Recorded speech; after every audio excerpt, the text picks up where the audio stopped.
Great. Well, thanks everyone for joining us. I am Melanie Buttle. I'm the principal of Gzowski College. I'm going to start with a land acknowledgement and then talk a little bit about this series. We respectfully acknowledge that we are on the treaty and traditional territory of the Mississauga Anishinaabe. We offer our gratitude to the First Nations for their care for and teachings about our earth and our relations, and may we honor those teachings. We started this series called Enwayaang because the building name that we live in is Enwayaang, and Enwayaang means the way we speak together. So every January we've done a big splashy event where we've had one lecture called The Way We Speak Together, and we've had guests and a really great conversation. This year, because we realized that we were going to have to do it differently, we decided to do a weekly series and call it Enwayaang the series, The Way We Speak Together, and do conversations each week. And we started with Nancy Smith, who reminded us that that's what she was doing with us, speaking together and trying to have a communal community experience. So that's really the goal. We're pretty informal. What we usually do is invite extraordinary people and passionate people and friends and colleagues, and we ask them to speak about things that they want to speak about or that are engaging, and then we open the floor to you for questions. So I'm really excited because today Nancy Hanlon and Betty Carr-Braint are here with us. And Nancy and Betty work in the First Peoples House of Learning and share this Enwayaang building with us. And actually, they speak together and share together with us all of the time. And we're really grateful for that partnership here in Enwayaang and in Gzowski College. So I'm really happy that they are both here. Both Nancy and Betty work as counselors in First Peoples House of Learning, and maybe I'll let them explain sort of a bit about their roles if they would like to as they start. And they are speaking to us today about breaking down stereotypes. And so I will turn it over to Nancy and Betty. Thanks, Melanie. So I'm Betty. So I'm going to just introduce myself and my language, and then we'll let Nancy introduce herself a little bit, and then we'll start talking about our project. So, Sego Gwego, Joanja Headstone, Yungyaks, Wakata Huni, Tindinega Tegidoro. My English name is Betty. I said my clan is Wolf Clan, and that I come from the Mohawks of the Bay of Quinte. And that my real name is loosely translated into she makes a new pathway on the earth, or she makes a new pathway through Mother Earth is probably more closer. And I work currently for First Peoples House of Learning as a culture advisor, indigenous counselor, or culture advisor, culture counselor.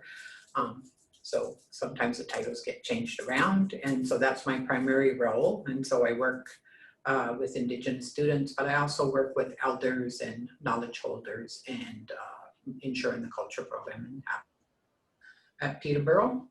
And so I'm just going to leave it there and let Nancy introduce herself. Perfect. Thanks, Betty. My name is Nancy Hanlon, and I'm a guest to this territory, and I'm of settler ancestry of Irish and Acadian French, and I'm really grateful to be here today. I've been with FPHL, this is my third fall with the team, and my role in the team is I'm an Indigenous student counselor, so I work with Indigenous students and counseling for their well-being. I also work at Trent Durham campus, usually one day a week, and support that campus again as an Indigenous student counselor. And I also support coordinating the cultural programming. And Betty and I work closely with that, given that I don't offer cultural teachings, I just coordinate the cultural program that students have access to it there. And I think I'll leave it there for now. Thank you. Yeah, so that's a little bit about us, not a lot, because our focus today is on breaking down stereotypes.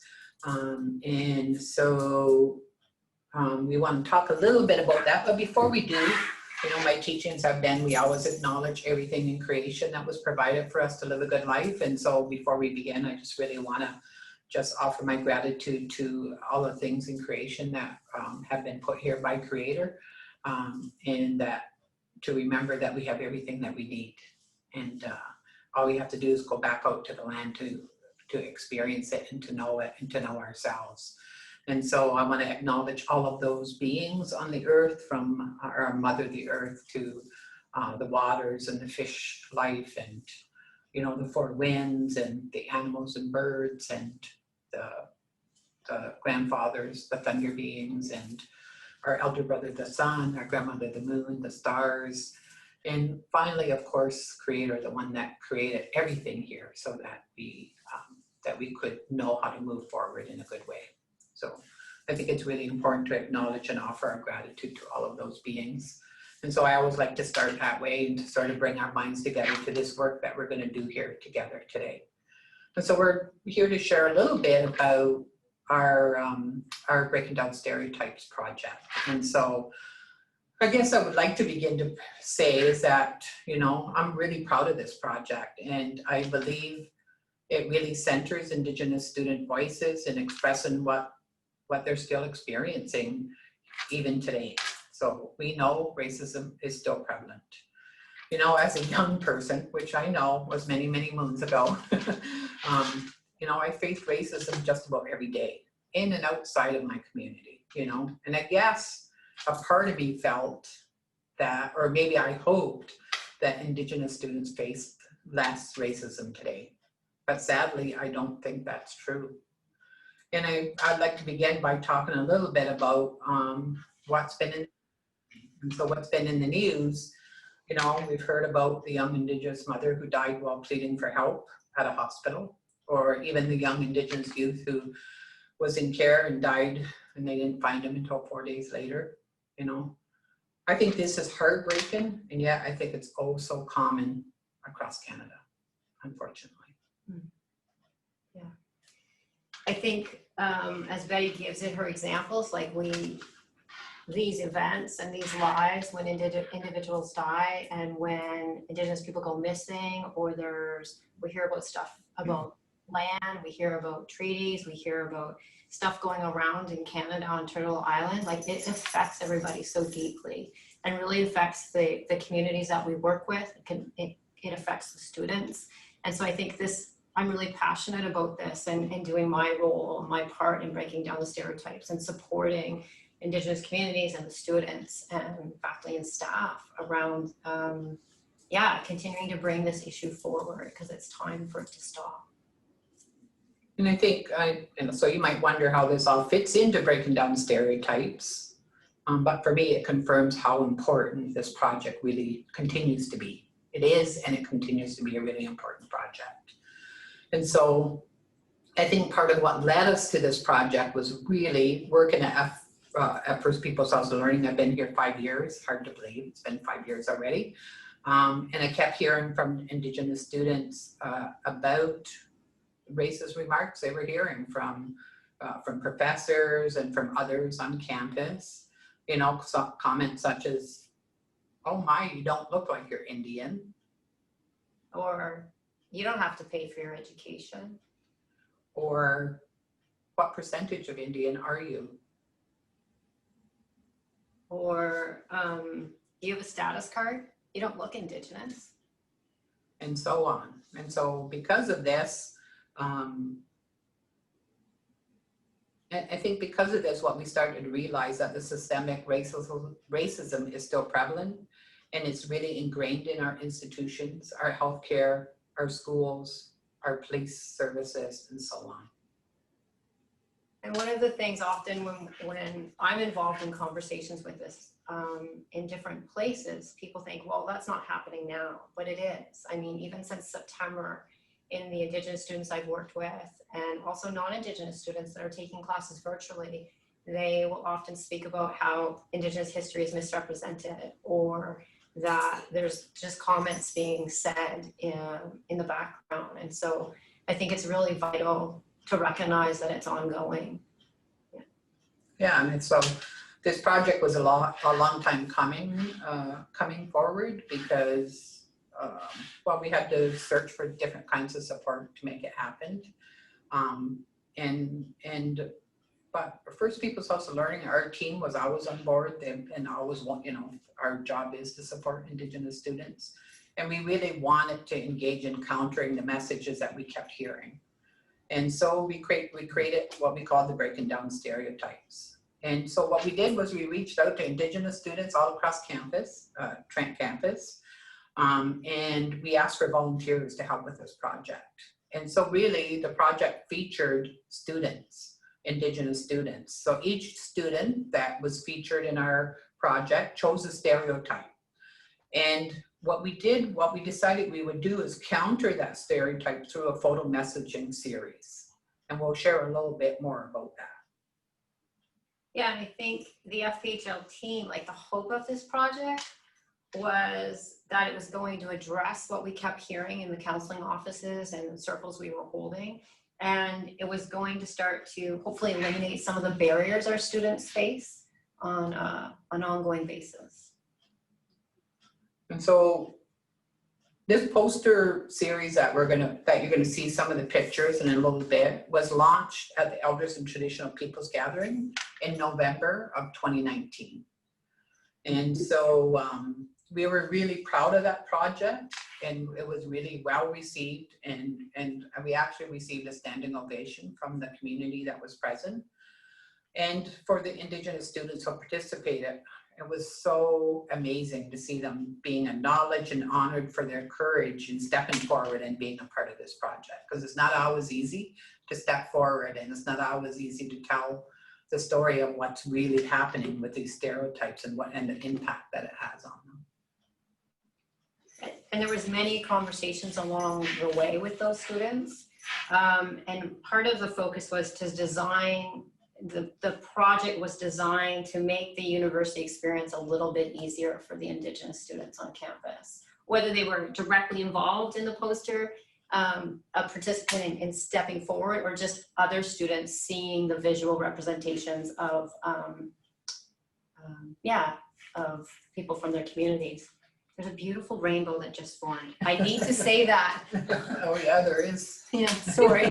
The wrong way, I can't see it. I take it as a good sign that it's showing up, Joyner. Yeah. Yeah. And so we knew it was important to, well, first of all, to acknowledge the courageous students who chose to step forward. For them, we're very grateful, and we will always be grateful for their courage. And also, of course, we would need to acknowledge our photographer, right? Because without her, this would not have come forward. You know, Annie Sakab is the one that sort of brought our vision forward and brought it so that you could see what it looks like today. And so we're really grateful for that. We're really grateful for Annie for spending the time, for supporting the students as they walk their way through this. She was very kind and compassionate with each student that she worked with, and we had a vision of what we thought it should look like, or that what it might be able to look like, and I think it far exceeded our expectations. And so I'm really, really grateful for that, and I really still totally believe today that is an important project. And so I want to mention that we did our posters have been used, or there have been art installations, let me put it that way. And so Melanie did one of our installations in February of 2020 here at Gzowski College at the Enwayaang building. And what we witnessed was that it evoked many conversations. Mm-hmm. People would stop and stare, and they would be asking questions. And so I thought that was really amazing to see all the conversations that it evoked. Yeah, for sure. Yeah. And these posters will also be featured this year at the Trent Durham campus. So we'll be able to kind of share the poster series that have been done moving into this year. So I'm looking forward to helping the campus have some of these posters in their home, up in campus. Yeah, and we were able to have some of the students available. We've had a couple of speakers that came last year, and some of our students stepped forward and were able to be present, and we made sure the posters were presented at that time too, some of them, so that they could be displayed. And we had lots of interest when we I just lost my train of thought.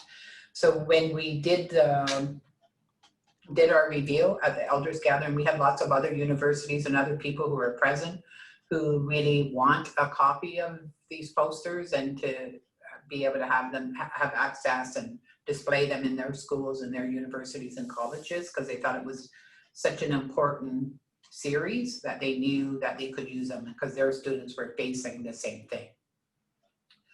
And yeah, you know, and so I think the other thing that I really, which is really important is for, I think, to keep pushing this forward, to keep reminding people that this is an important installation, or, you know, art installation is an important poster series, and we'll keep encouraging people to remember that it's here and to get it out.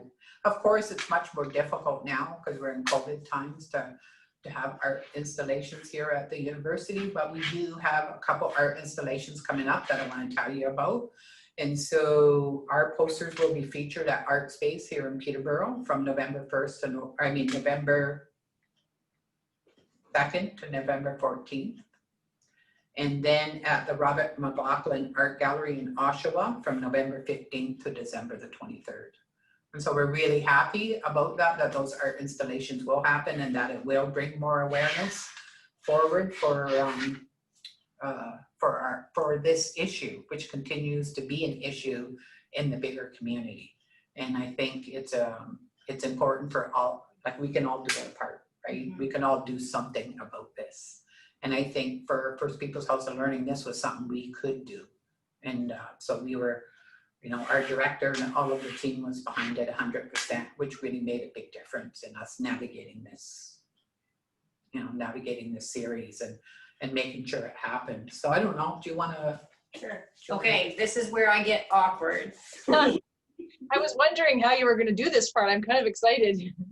So maybe if I tell me if you can see the writing. Nope. Oh, okay, now go up a little. There you go. Can you guys read it? Yeah, this one says there are no Indigenous gay people. And so one of the pictures of our students. And the next poster, I'll put it forward. They're in their traditional ribbon shirt.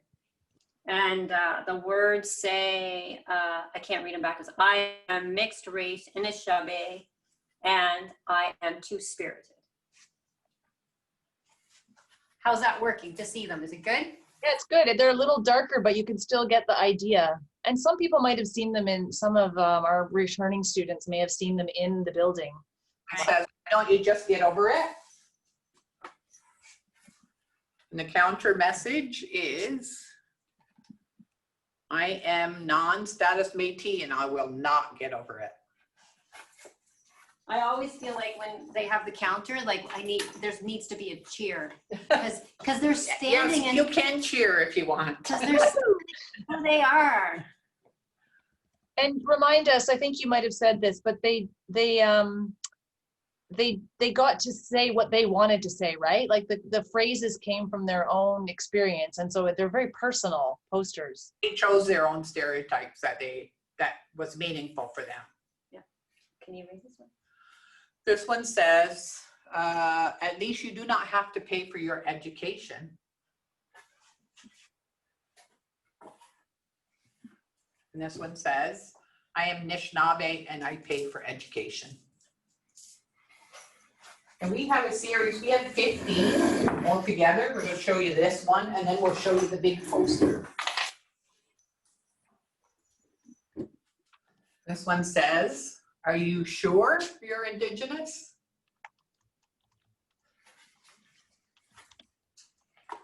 And then this one says, I am Anishinaabe Kwe. And so it goes on and on, you know, we have other ones like Indigenous women do not matter. And then I am Anishinaabe Kwe and I do matter. And then Indigenous people are violent. And I am Mohawk and Aztec and I am not violent. So this is called, so when we released it at the elders gathering, when they said their statement and their response, they all concluded with, we are all Indigenous. So the other part of this whole series was to break down the stereotype that we're all one color. We're not all one color anymore. We come in many different colors. And I think it's really important for people to know that we come in all colors.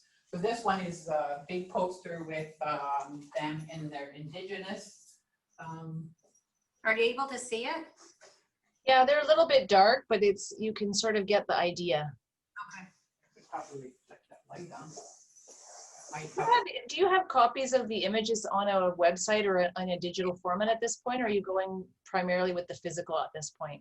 No, they're on our website right now. You can go to First People's House of Trent University, First People's House of Learning. Yeah, this is backwards on there. That's okay. Yeah, that's great. Yeah. So you can go to First People's House of Learning, Trent University, First People's House of Learning, and it's under the culture programming. And if you go, you'll find Breaking Down Stereotypes. It just has the words there.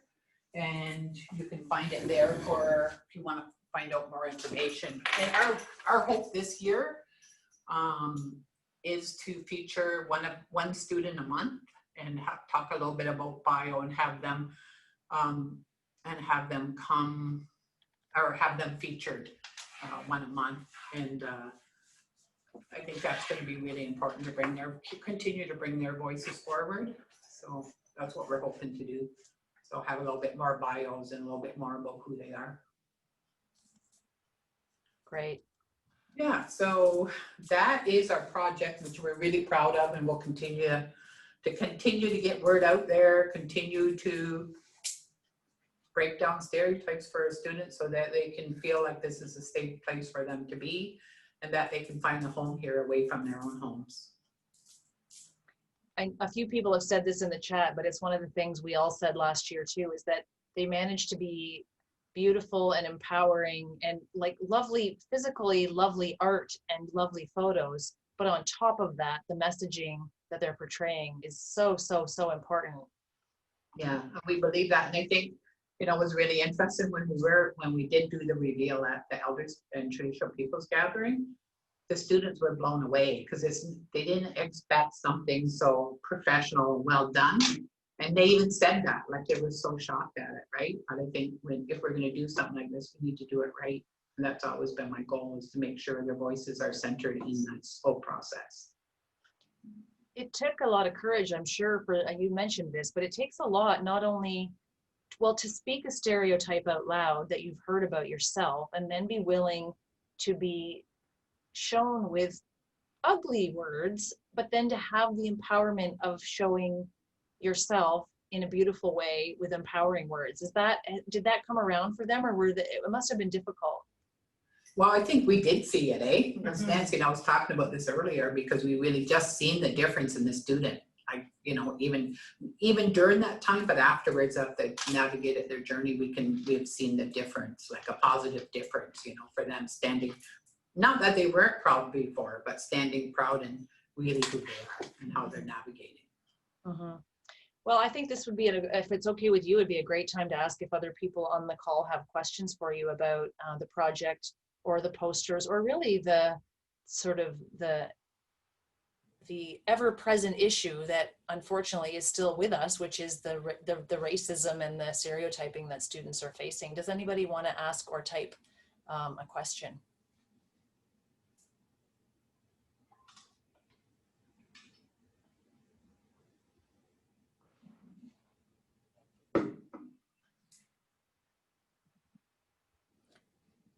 Have you got the art space? The art space thing is happening for sure, right?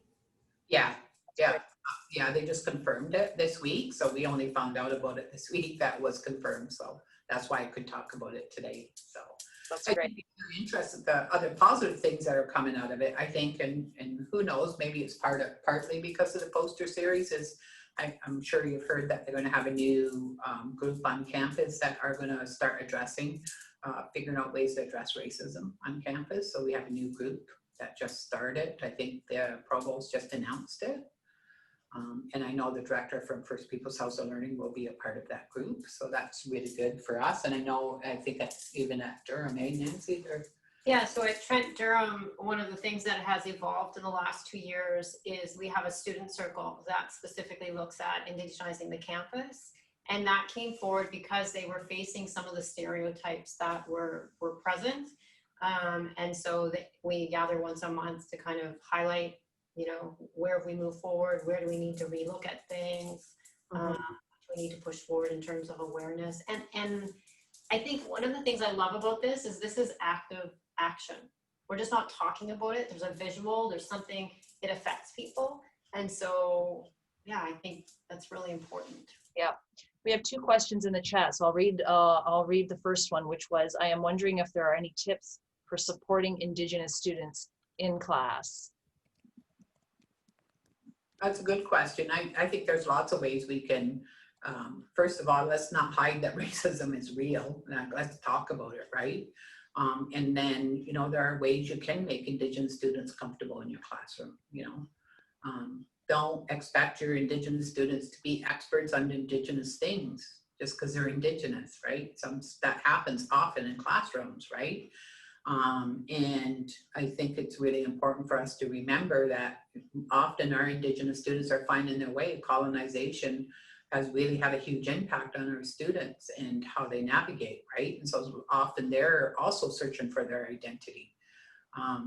Learn, you know, educate yourself about what is racism, what's happening, how do I address it, you know, get yourself some tools in your toolkit so that you can support Indigenous students in a really good and positive way. And I think if students are not if they're experiencing instructors who are not supportive, you are there as a resource to help students navigate that. I mean, there is a staff person who is involved with Indigenous pedagogy through the Center for Teaching and Learning, right? And that's one way, but if faculty aren't taking up the charge and doing their good work, you know, students should feel comfortable. If they're not comfortable talking to faculty about that, because that can be really challenging, the First Peoples House of Learning is a resource for you to sort of share the discomfort that you're experiencing. I mean, I'm kind of putting you 2 under the bus here, but that's why we have people and supports and resources to help you navigate that if you're finding outright racism, microaggressions, macroaggressions, a lack of tolerance, or just somebody glossing over something in the classroom, right? Yeah, that's true. That's what we're here for, to support, to educate, you know, and we're really grateful to have Mitch as the pedagogy person too, who's really made a big difference and who's really helped. And I have to be honest, we have some really great faculty who are really good and who really, you know, really address it, you know, and yet we know the other side is still prevalent as well. And so we have more work to do, you know. We have 2 other I'm going to link these 2 questions. One was, how can we become involved to help, and how long's the project going on? I mean, I think the photo part is done, but the process of education will never be done, but I'll let you 2 address that. And then the related one, how do we become involved together in anti-racism initiatives on campus? And that's the question was students and staff working together, which I think is a great point. Yeah. Okay, so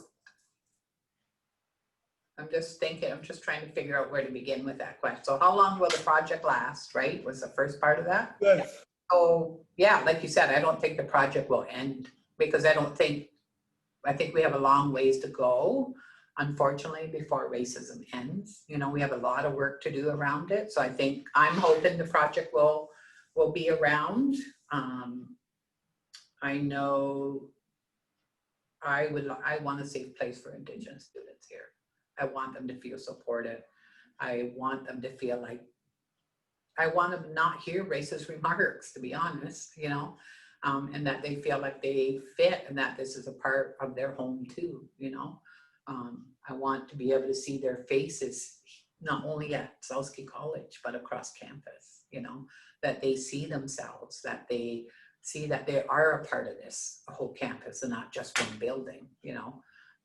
And so I think for me, that's sort of our goal, is to continue to bring forward that racism is not okay, that there are things you can do to stop racism, you know. And I think, you know, with this new committee moving forward, I'm sure there'll be more strategies and more ways of getting word out there around racism. And, you know, as we all know, that is our primary work in supporting our students, because that's part of their well-being. And so it's really important for us to know, you know, how to support them. And sometimes it means we need a group or a committee like the one that's being created to help us, you know, because it's difficult when you're just one little unit among a big university, you know. Did you want to add to that, Nance? Yeah. I mean, we could talk about this forever. Yeah. I don't want to say forever, but you know, I think about from my perspective, I'm hoping something will come from the community, that committee. But I also think in our own way, or I'll speak from my perspective as an ally, is that how I choose my words, continue to educate myself, know that there will be biases that I hold that I don't even recognize because I've grown up in this culture. And so the colonized culture. And so working towards that, right? And I think in terms of supporting the Indigenous students is, you know, they're human beings. And so seeing them for the human being that walks through and supporting them to feel safe on campus is a big priority. And we all have a role in that, period. Yeah, I do think language is really important. Yeah. And I think sometimes we don't really think about the language we're using. And I think that's came forward more for me this year because of the time we're in, you know, so we're not always seeing everybody. So what is our language saying? Is our language inclusive? Is our language respectful, you know? And so I think that's been a big part of my navigation personally and professionally this year, you know, and I know Nancy and I've engaged in conversations about it. Because we want to make sure our messaging is not excluding anyone, you know. And so I think that's a really important part of it. It's like you said, we've all, even myself, we've all been colonized, and so we all carry these notions that can get in the way for us, you know, and can perpetuate that colonized behavior. And so just being aware of my own way of navigating in the world, you know, because is there, we just don't recognize it because it's so embedded in the Canadian way of being, right? Yeah. I think was there another question about how this project began, Mel? Yes, there was a question about, how did the project come to light initially? Okay. I think the other ways that we can support Indigenous students is celebrate their successes. Mm-hmm. Show up for events. Show up, take a stand, you know, find your way to break the silence in a safe way. And I just really wanted to say, like, to celebrate what community and everybody that's in it. There's so many gifts that come forward. Yeah, and I think there's I think you've already mentioned this, but I was just thinking about this as you were both talking, that I think on the one hand, you know, students, we don't want Indigenous students to always have to carry the burden in every scenario to answer for everything and teach everything. We do, I think, and I'd love to know your perspective, I think we need, as settlers and as allies, to also say things and stand up for what is right and not just think, oh, well, it's not my place to say. I mean, I think you can and should sort of speak for a tolerant and anti-racist society. I know sometimes people are afraid to speak for somebody else as well. And I think that maybe that's part of the fine line sometimes for students who are really trying to be good allies. They don't want to speak for someone else, but they want to hold a good space and be kind, and also to call out bad behavior when they hear or see it without speaking for someone. I know that that's kind of a fine line. Yeah, and I think, you know, I think that's true. And it's because what you're saying, that's what I was just going to add, is about, like, don't just be a bystander, right? Because that's what we're taught to do, not interfere, don't make people uncomfortable, you know, all of this stuff, when really there are things and ways we can stand with someone, you know, and support them, right? And I think that's so important, you know. And so I just want to not miss the other question too as well. So I think really this project began, and here's where I'm going to take a little bit of credit for it, because in the first year I was here, I've been here 5 years now. In the first year, I kept hearing this over and over, and I went, at that time we had Adam here, Adam Hopkins, and I went to him and said, I'd like to do a poster project. I said, here's what I'm thinking, right? And here's what I'm hearing. And so really, that kind of fueled my passion, like, to support and ensure our Indigenous students' voices came forward. So I just kept it. I just tucked it in my back pocket because we didn't have the funding, we didn't have the money, you know, and I just kept going, okay, it's going to show up at some point. So every year I brought it forward, until we did finally say, yes, we can do this project. So we went searching. It was actually the campus safety grant that helped support this project for us. Otherwise, it might not be still here, you know. And I mean, it would have been eventually, because I would not have given up. I'm pretty persistent when I'm focused on I can attest to that. And again, it wouldn't have happened even though it was my passion. I wanted to see it come forward without First Peoples House of Learning team. You know, it was all their help too. So I don't want to just personally take credit. I'm just saying it was a vision that I've had for a long time. So, but it was all of us working together to make it happen. That's why it happened, you know, so.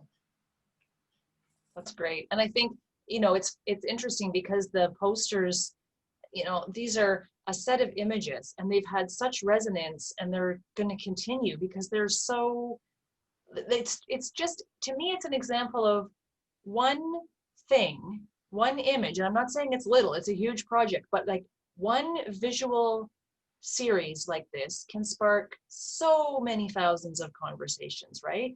And I said this earlier in the chat, and you said it too, Betty and Nancy, but when we watched people look at them and say, oh, I know that student, or, oh, she's in my psych class. Oh, I didn't know that that student was Indigenous. But I think what they were really thinking in their heads was, I didn't know that that student heard hateful things. Right, yeah. They did mean I didn't know that student was an Indigenous student, but they really meant I didn't know. That's really what they meant. I didn't know what that meant. And I think that is the large, beautiful piece that comes out of this that's almost unspoken as you watch people engage with the images. Yes, exactly. Well, it's like once you see it, you can't unknow it. It like hits you. Well, for me, every time I look at these posters and I hear Betty speak about the project, I get moved because it's powerful, and it's just the resiliency. It kind of brings it like to eye level, you know, so that you can see somebody, your peer, and then realize like the magnitude of the effect, and it really hits home for me. I know when we did the Love Lives Here movement downtown, it was really powerful to see people that I know and consider as friends, to hear their personal stories and see how they go through this world in a different light than I do. And it really opened my eyes. As much as I felt like I was woke then, I really felt like, whoa, I am so privileged as a white woman. Just whoa, you know. And it really gave me more perspective to lift up other voices, and to seek it out, to like look into other things and see what other people's experiences are. Thank you for your work on this.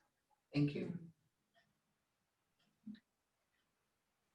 Can I just add another thought about, because of the question of, you know, what can we do as students on campus? I mean, I think students that come to hear a talk like this, students who pause to look at a poster, students who know we have a First Peoples House of Learning and spend any time at all trying to learn more about that, you're already doing things. I mean, those are things that you're doing. So it's you know, there can be large actions, there can be small actions, there can be mindfulness for an individual. Not everybody maybe is going to become a student government leader, but everybody has their place, I think, at Trent to learn what they can learn and gain from it. So I think I just think that that's important, that it doesn't have to be a bigger thing you do where you join a large committee. You can say, oh, well, I learned a little bit, I went to a talk, I visited the teepee, I tried a beading workshop. There's so many parts, right, to what that can be, and it's all part of your education. And one other point, so sorry, but last week I was in an alumni reunion, like a little virtual reunion, and about 12 students who had gone to Trent before we had an Indigenous course requirement. So they graduated, you know, 8-9 years ago. And at least 3 or 4 of the people on the call were working in a job where they said, the knowledge I gained at Trent about Indigenous peoples and what has happened has helped me in my job. And it wasn't like helped like I got a leg up. It was more like, oh, like I'm being asked to consult on this project because I have read about and heard about and understand treaties. You know, it was that kind of knowledge that they'd gained at Trent. This part gives me goosebumps, Nancy. Knowledge they'd gained at Trent from just being at Trent. And I'm not saying racism doesn't exist here. This is not me being excessively optimistic, but they got something out of that education that they were using in policy development. One girl was working on grants, somebody else was working in economic development, and all of these jobs that were not specifically jobs they were hired for in an Indigenous context, but they were providing something in that workplace that was related to some of what they gained from being a little bit connected at Trent. I thought that was spectacular. Yeah. Great. Sorry, I'm going back to the chat. Okay. Oh, that's nice. Yeah, somebody said I changed my major to Indigenous Studies because it feels like home to me. That is awesome. That's awesome. And I think students who don't major in Indigenous Studies are now taking an Indigenous requirement so that we all come out of this university with a little bit more awareness and knowledge, right? Yeah, and I think, you know, that's a part of the other reason why I think we also at First Peoples Social Learning engage in like Cairo's blanket exercise, or now our new online one, which is Just Get Over It exercise, because we know the importance of truth telling. You know, it's important to know the true history of what happened, right? And so it's just it might not seem like it, like you said, it might not seem like a big thing, but it's one thing we can do, and I believe that it does make a difference. So just like these posters will make a difference.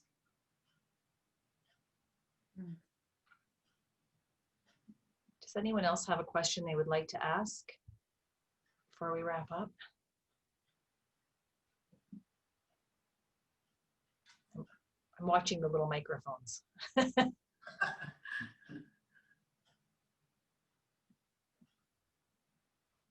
Well, I think I would like to thank you for the good work that you both do tirelessly at Trent to support students and to educate. And I think that that's what makes your roles really special, is that you do both. You support individual students, you support groups of students, and you educate the wider community. And so I really, really, really appreciate what you do for all of us, and that you took the time to share the project with us and talk a little bit about it. It's a great reminder that this is not, as you said, this is not over, and unfortunately students still experience racism everywhere and on this campus, and anything we can do to support you and a more accepting campus would be a great goal for us. So I really want to thank you for coming, and I would also like to thank everybody for joining, because being here shows your commitment to this work as well, and we really appreciate that. So thank you very, very much, Betty and Nancy, for sharing the project and for all that you do for us and for joining us today. Thank you so much, and we really appreciate all the support you offer to us too, Melanie, here at the Enwayaang building. Thank you so much. It's it's literally the least I can do. It's the number one thing I should be doing and have to do. So I appreciate that. Okay, I'm gonna say thanks to everyone for joining us. Miigwech, Nancy, and Betty, we will speak to all of you again. We have another one of these next week with a leading businesswoman, actually. It's gonna be a whole different theme, but it's gonna be awesome. So thanks, everyone. Have a great Thursday evening. Miigwech. Bye.